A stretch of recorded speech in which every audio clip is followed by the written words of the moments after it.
The moment Calvin Dorsey walked in, 12 minutes late, chewing gum like he'd rather be anywhere else, I knew exactly how this review was going to go. No hello, no handshake, not even a glance at the stack of briefing folders I'd pulled together after 3 sleepless nights. He dropped into the chair like it insulted him and muttered, "Let's keep this brief." I slid the summary across the table with the kind of smile you save for funerals, this one marking the death of my patience. "MiraTech just signed a 5-year renewal," I said, voice steady. "Full service package. 10.2 million. He barely glanced at the top page before tossing it back like it burned. "Expected. You're a senior strategy partner, not a miracle worker." The knot in my chest twisted, but I swallowed it. There was also a signed understanding that I'd receive a performance bonus for landing the largest renewal in firm history. I kept my tone calm. "It's in writing." Last year's agreement, Calvin leaned back, one arm draped over the chair like he was auditioning for a Netflix villain. "The results belong to the firm, not you." There it was. Not even a polite brush-off. Just a direct surgical cut to my value. No acknowledgement of the 18 months I spent on midnight calls with MiraTech. No mention of flying cross-country at 4 a.m. to walk their nervous CIO through a back-end meltdown that wasn't even our fault. No credit for keeping the account alive while 3 departments fell apart around me. I didn't rage. Rage takes air, and the room felt like a vacuum. I smiled, deep and hollow. "Understood," I said, then stood, gathered my folders with a grace I didn't feel, and walked straight out of the glass conference box where ambition goes to die. Calvin didn't call after me. He didn't ask what I meant. That was his mistake. He thought silence meant defeat. He had no clue I'd just made my opening move. And if you're rooting for justice, real, sharp, professional justice, help me hit my first 10,000 subscribers. It's free, takes 1 second, and keeps this channel alive with stories that prove corporate karma is real. By the time I reached my car in the lot, the numbness was gone. What came next burned hotter. And I wasn't done. Not even close. The kind of anger I felt wasn't loud. It didn't throw chairs or raise voices. It simmered, low and steady, the kind that keeps dry firewood stacked neatly for winter and waits for the right spark. I didn't tell anyone I was quitting that day. I didn't need applause, or a speech in the break room, or an HR escort with a manila folder. I needed a blueprint. Calvin Dorsey thought the non-compete clause buried in my contract would be enough to chain me to silence. And sure, on paper, it was solid. Said I couldn't work with any active client or known competitor for 24 months. Any breach meant forced arbitration. He probably had the clause embroidered on a desk pillow. But what Calvin never understood was this. Loyalty has a shelf life. And mine had just expired.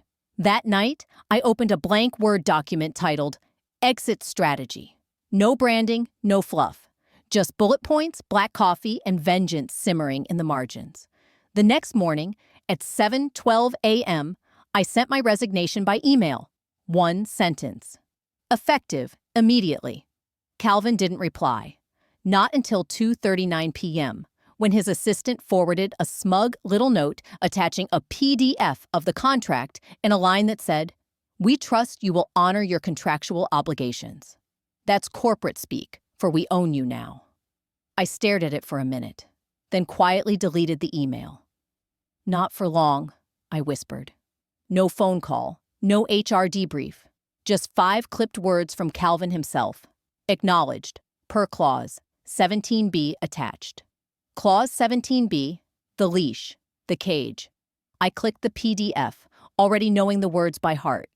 Employees shall not engage in any business that competes with company interests, nor solicit or service any company clients for 24 months post-termination.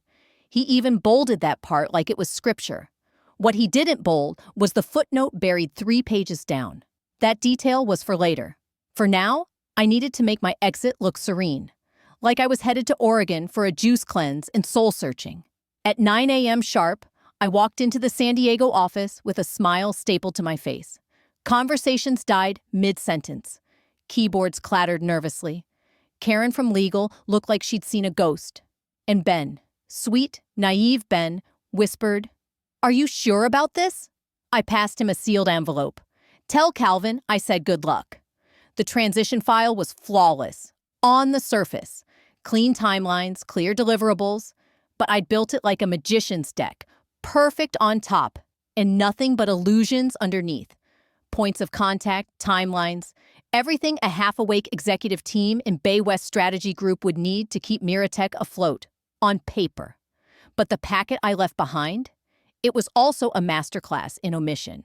Nowhere in that file did it mention that Erica, MiraTech's operations lead, broke into hives anytime someone said synergy, or that their CFO only approved budgets with a sustainability clause buried in the appendix, or that their VP of engineering refused to greenlight any initiative involving an acronym he didn't personally coin, because trust doesn't show up in bullet points. You can't footnote rapport. You either earn it or you don't. And Calvin Dorsey? He didn't even know the VP's name, let alone that his tie color signaled his mood during board meetings. Around noon, Calvin swaggered out of his corner office like someone who just sold a timeshare to a ghost. "Rachel," he said with that polished, smug smile, "I just want to personally acknowledge your service. You've been a reliable asset, but let's be clear. MiraTech is our client, and we intend to enforce the terms of your agreement." "Of course," I said, meeting his eyes without blinking. "You should." He didn't expect that. He thought I was cornered, that I'd spend the next year begging for freelance work and Googling non-compete loopholes. I let him sit in that fantasy a little longer. For the next hour, I packed my things like I wasn't cracking open on the inside. Every pen, every coffee-stained notepad I'd scribbled miracles on. I left my nameplate behind, still warm from 12 years of trying too damn hard. Before I left, I made one slow lap around the office. No hugs, no goodbyes, just eye contact. Deliberate, surgical. Let them decide if it was courage or chaos that walked past them that morning. Back home in Encinitas, I opened a beer at 3:14 p.m. and stared at the blinking cursor on a new doc titled "What Comes Next." It didn't blink back. Day 3 of unemployment hit harder than expected. If this chapter hit close to home, go ahead and tap subscribe. There's more to this story. And trust me, the next part changes everything. The rush had worn off. What remained was an eerie silence. When you've spent 15 years tethered to late-night calls, Slack pings, and email storms, silence feels radioactive. No alerts, no buzz. Just me, a too-quiet house, and my cat giving me judgmental looks like she knew I'd just napalmed my career with a smile. I wore the same hoodie 3 days in a row, Googling lifelines like how to start an LLC in California, self-employed health insurance, can wine be a deductible if consumed during branding strategy? What does COBRA actually cover? Is wine deductible if consumed during branding brainstorms? Those were the late-night searches that filled my screen after I left Bay West. Registering the business was the easy part. 3 forms, $100, and about 6 existential crises later. I named it Hera Point Consulting. A little bite, a little mythology, something that sounded sharper than it looked.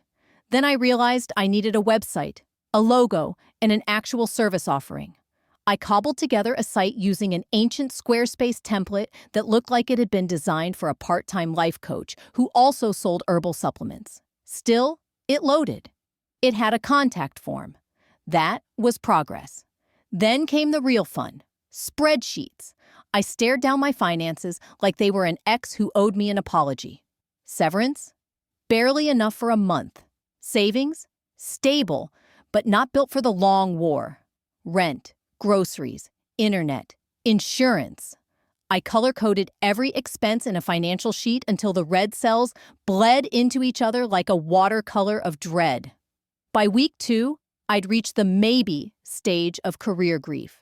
Maybe I could freelance. Maybe I could write for tech blogs. Maybe I'd buy a van, drive to Yosemite, and start a ghostwriting business for wellness influencers. But every time I opened LinkedIn, my stomach did Olympic-level flips. Calvin's smug face still headlined Bay West's Employee Culture Champions banner, surrounded by clapping emoji comments from managers who once forgot my name during meetings. That night, while picking at a lukewarm bowl of boxed mac and cheese, My phone buzzed. Unknown number. Just a single text. They reassigned your transition budget to the executive retreat. Good luck. No name. Didn't need one. I knew the voice behind it. Megan Lang, senior finance analyst and world-class BS detector. Dry, brilliant, dangerous if underestimated. I stared at the screen like it might catch fire.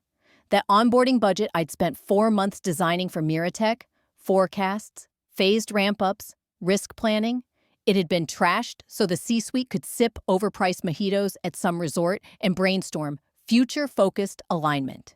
That text didn't just confirm what I'd suspected. It crystallized it. They weren't ruthless. They were clueless. Not evil. Just wildly, hilariously inept. And I laughed. Loud and sudden. Enough to send my cat bolting under the couch. If Bay West was this short-sighted, they wouldn't just fumble MiraTech. They'd bury it in jargon and miss deadlines. And when the fallout came, it wouldn't be me chasing them. They'd come to me. All I had to do was stay invisible, stay quiet, stay ready. It started with a voicemail. Hey, Rachel, it's Erica from MiraTech. Just wanted to catch up. No agenda. Just would love to hear how you're doing. Call me when you have a sec. I listened to it 3 times. Not because I didn't understand her words. Erica never wasted syllables. But because I could hear the tremor, tucked beneath the professionalism. Not full-blown panic. Not yet. But something was off. Like the first hairline crack across a windshield, waiting for the next frost. I waited 3 hours before calling back. Long enough to seem casual, not eager. I even made sure I had an iced coffee in hand so I could sound relaxed when I answered. Erica, I said, like I just stumbled on an old college hoodie in the back of my closet. Wow, it's great to hear from you. She exhaled, heavy and unfiltered, like someone who hadn't had a decent night of sleep in days. You too. I figured you could use a little voice from the trenches. I let out a soft laugh. Depends on which trench you mean. She didn't bite. Instead, she leaned into kitchen renovation talk. Contractors, delays, kids arguing about paint colors. But it was scaffolding. I could feel it. She was laying the groundwork for something else. Eventually, she shifted. So, your replacement team? She said carefully, like the walls might be listening. Interesting folks? Oh? I offered, neutral. They sent us a deck last week, she continued. Had our product roadmap completely upside down. Q2 this year was labeled 2025. When I pointed it out, they said they were being aspirational. I nearly choked on my coffee. And then Steve, your old VP, called me Michelle twice. On a Zoom. My name's right there. I made the low hum therapists use right before they hand you a tissue. She kept going. Not quite complaining, but circling the drain, missed deliverables, confused timelines, duplicate tasks, tone-deaf messaging. It sounded like someone describing a stress dream in real time. I didn't offer solutions, just a sympathetic, "That's rough. Wow, I'm really sorry to hear that." Because this wasn't the time to fix anything. It was the time to listen. And then she said it. Anyway, just wanted you to know what you built? It had rhythm. We trusted you. That line lingered like perfume after the door closes. So I dangled the bait, feather light. Well, I've been exploring some independent consulting, I said, real casual. Totally different niche, of course. I could feel the flicker on the other end of the line, the faint scratch of a match being struck. Oh? What kind of niche? Erica asked, light and measured. Strategic advisory, I said casually. Smaller teams, more agile structure. Not really competitive with the, full-stack model Bay West runs. I gave my voice a shrug, just enough to sound unsure, like I hadn't built my entire Hera Point website around that exact phrase. Erica didn't press. She knew better. We were both corporate veterans, trained to read between the silences. She didn't have to walk into the fire to know it was burning. Still, her goodbye was warmer than necessary. And just before she hung up, she added, "Let me know if you ever, unniche." When the call ended, I didn't smile. I just stared at the wall like it might blink back. My pulse was louder than it should have been. That was the first tremor. And if the cracks were already forming, I knew pressure would come next.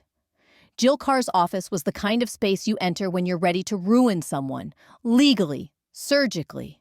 No diploma displays, no live laugh litigate signs. Just black shelves lined with worn casebooks and one bonsai tree shaped like it had survived 4 lawsuits. She didn't offer coffee, just pointed to a seat and opened a crimson folder like it was an autopsy. "So," she said, flipping pages, "this is the infamous Clause 17B. I nodded. "The ball and chain." Her eyes scanned without emotion. Lips barely moved. That's why I'd hired her. Jill Carr had a reputation. Brutal in deposition, allergic to executive nonsense. She once reduced a Fortune 500 general counsel to tears over a mislabeled NDA. She was exactly the kind of precision I needed. After 5 slow minutes, she leaned back and tapped the clause with one lacquered nail. "Okay, first impression? It's aggressive. Overreaching honestly, but enforceable. No soliciting clients, past or present. No similar services. No poaching staff. For 24 months. My stomach dropped. A full 2 years. But," she added, eyes sharp as glass, "there's a gap." "A gap?" She flipped to a small footnote on page 7. "The wording says you may not solicit or accept business from their clients." I leaned in. "It doesn't say anything about being approached for services your old firm doesn't offer. That's your keyhole." My breath caught. "They'll need proof you initiated it," she said. "So don't pitch, don't suggest. Just be so specific, so strategic that they come to you. For something Bay West never even considered." ChatGPT John Noy. "Don't advertise anything that looks like what you did before," Jill said, eyes gleaming. "Redefine yourself. Make your offering so niche they can't touch it." For the first time in weeks, I felt the stirrings of something unfamiliar, a smile I didn't have to fake. "What if," I said slowly, "I positioned HeraPoint around strategic micro-implementation? Not full service, just early-phase architecture, project recovery, alignment workshops, stakeholder recon." Jill grinned, shark-like. "That's not what Bay West offers. You're golden. As long as they call you first, and judging by how badly they're flailing, they will." She leaned forward. "But document everything. Emails, call logs, timestamps, every breadcrumb. This only works," she added, "if we can build a clean chain of evidence." I left her office carrying a leather folder, a retainer fee that made my stomach tighten, and the first real breath of oxygen I'd had since resigning. That night, I tore the HeraPoint website down to the studs. New tagline: "Targeted recovery for enterprise drift." No mention of account management, no hint of full-cycle service. Just a portfolio of services built like a scalpel. Precise, narrow, surgical. It was part marketing, part legal shield. I added 3 new pages. What we do, what we don't do, and how to reach us, if you must. Every sentence was sharpened. Every phrase doubled as armor. I wasn't just building a firm anymore. I was building a fortress disguised as a lighthouse. The storm was coming, and I wanted Bay West to see exactly where I stood. Close enough to terrify, far enough to be untouchable. When Erica called again, she didn't bother with small talk. No updates on kitchen cabinets. No jokes about her kid's soccer schedule. Just 5 clipped words. "Is now a bad time?" I sat straighter. Expense sheet open, still wearing pajama pants under a blouse I'd thrown on for a Zoom meeting that never happened. "No," I said, my voice tight. "What's going on?" She exhaled, long, hollow, defeated. "They broke it." "Broke what?" "The data stream integration for our North Star launch. It's dead. Gone." My heart paused. "They overwrote the test environment with a sandbox from another client," she said. "Tried to roll it back. No checkpoint. Corrupted the entire pipeline. And they didn't notice? For 48 hours. My blood went cold. North Star wasn't just a project. It was the project. A multi-market third-quarter launch with the weight of $1 billion forecast behind it. If MiraTech missed this milestone, it wouldn't just be a failure. It would be public, loud, and devastating. I stayed silent. Let Erica talk. She needed to say it all out loud. They sent us a half-hearted memo and an updated timeline that pushes North Star into late September, she said, her voice tightening. Legal's reviewing the service agreement for breach. And if we find cause, and we will, we're done with them. There it was, the sentence that cracked the floor open beneath us. If you can provide these services, Erica continued, slow and deliberate, we'd like to open a discussion. My heart pounded so hard I thought it might knock the phone from my hand.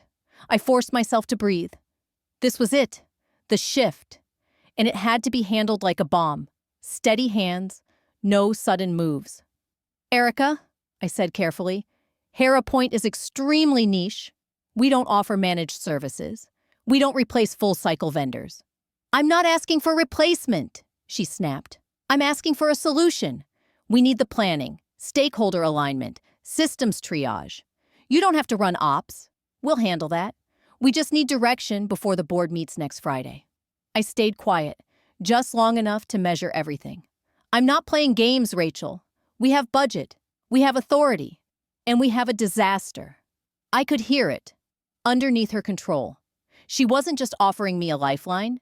She was reaching out from the wreckage, desperate for help. I'll draft a proposal, I said finally. Strictly under MiraTech. One sprint, strategic guidance, diagnostic only. Yes, she said. Too quickly. Perfect. Send it tonight. I'll get procurement to greenlight it. We hung up. I stared at the phone. 1 minute, 2. Then I rushed to the kitchen and threw up. It wasn't fear? Not exactly. It was certainty. That moment when the ground shifts beneath you and the spotlight clicks on. By midnight, I had the proposal finalized. 3 pages, 1 sprint, 6 clean deliverables, no fluff, no overreach. Just the scalpel work needed to bring a flagship product back from the edge. I titled the file, MiraTech North Star, Recovery Phase 1.pdf. Timestamp, 12:02 a.m. I hit send. No applause, no corks popping, just the whir of my laptop fan and the steady thump of my pulse. They'd called. I had answered. At 7:19 a.m., just as I was pouring milk into a bowl of cereal, my phone buzzed. Unknown number. But I recognized the energy before the voice. Rachel, it's Kim. Hang up. Kim Tran, former project manager and the only person at Bay West who truly understood that critical path wasn't about hiking trails, whispered through the line like she was hiding in a broom closet. They're losing it, she hissed. Calvin just called in all hands, emergency level, like DEFCON status. My hand froze over the cereal bowl. MiraTech served notice this morning. 30 days. They're terminating the master service agreement. Milk spilled over the edge and soaked into the placemat like it was trying to disappear. 30 days? I repeated, my voice flat. Yup, Kim said. They cited 4 documented breaches. 4. She didn't miss a beat. And they CC'd half of procurement. The letters everywhere now. Legal. Operations. Even marketing's talking about it. I stayed quiet, heart pounding as my mind flew through the timeline. Clause 17B was airtight. I hadn't solicited. MiraTech came to me. I had everything. Emails, timestamps, the proposal, the limited scope. Jill had backups. Digital, printed, triplicate. Still, hearing Calvin shout my name in a company-wide meltdown? What exactly did he say? I asked, gripping the edge of the counter. Kim exhaled. He said you sabotaged the transition, that the stripped-down handoff file you left was a deliberate setup. His words? A calculated strategy to poach the client. I blinked. That man thinks I staged a corporate heist with Google Docs. Kim gave a half laugh, then added, Legal's drafting something. He's pacing, shouting. Told the room, she's not getting away with this. The line went quiet for a moment, then softly. I just thought you should know. Thanks, Kim, I said. We hung up, and I stood there, spoon slack in my hand, cereal turning soggy in the bowl, and smiled. Not soft, not sweet. The kind of smile you wear when you light a fire from across the street and watch the smoke rise. Calvin wasn't just angry, he was shaken. And that meant one thing, he knew it was over. He just couldn't say it out loud without someone to blame. Let him scream. Let him huff. Let him staple 300 pages of legal threats together in a boardroom tantrum. It didn't matter anymore. He lost MiraTech the moment he treated them like a line item. He lost me the moment he treated my work like it was his to claim. And now? He was flailing in the wake of his own mediocrity. Still, I wasn't stupid. I picked up my phone and called Jill. She picked up on the first ring. "I assume you heard," I said. "Yup," Jill replied. "It's all over my inbox. Calvin's general counsel even CC'd me on their little cease and desist draft. Amateurs. Do I need to worry?" "Not unless you lied," she said flatly. "Which you didn't. Your paper trail's cleaner than a CDC lab. But we'll prep the response just in case." I exhaled. Finally. Calm. Steady calm. Jill had that effect. "Let him drown in his own noise," she added. I nodded, even though she couldn't see me. I felt it in my bones. Cold, grounded, surgical. Let Calvin throw his tantrum. I'd built HeroPoint like a scalpel, and the first incision had landed. At 9:04 a.m., sharp, his email arrived. Of course it did. Calvin always had a flair for performance wrapped in a clock. Subject line, unauthorized interference with client relationship, pending legal action. I opened it without ceremony, sipping my coffee like it was a war trophy. The body was everything I expected. Loud language dressed in corporate passive aggression. Legal fluff masquerading as firepower. Phrases like egregious breach, unethical conduct, we reserve the right, and my personal favorite, irreparable harm to company brand. He bolded that one twice. I didn't respond, just forwarded it to Jill with no comment. 50 minutes later, she replied with a single sentence. "I've drafted our response. Want to review, or should I just hit send?" "Send," I typed. By 9:36 a.m., it was done. Jill's response was 84 words of pure precision. No adjectives, no emotion, just facts, citations, and an edge sharp enough to slice a reputation in half. She referenced the exact clause Calvin had misunderstood. Non-solicitation of clients by a former employee. Then, she laid out a timeline of MiraTech's complaints against Bay West, beginning exactly 11 days after my resignation. She reminded them, politely, that HeroPoint Consulting offers services not included in Bay West's original agreement. And she closed with the line that made me want to get it tattooed. "Should you pursue this further, we are prepared to submit documentation to arbitration and seek recovery of legal fees under Clause 22D, click, send, silence." That was the sound of Calvin realizing he'd wandered into a legal minefield in polished shoes. I leaned back in my chair. The faux leather creaked under months of tension finally dissolving. Fear, fury, risk burned off like fog. It didn't roar. It just settled, like ash after fire. At 10:12 a.m., a DocuSign notification hit my inbox. MiraTech Incorporated, Master Service Agreement, signature required. I clicked. Reviewed, signed.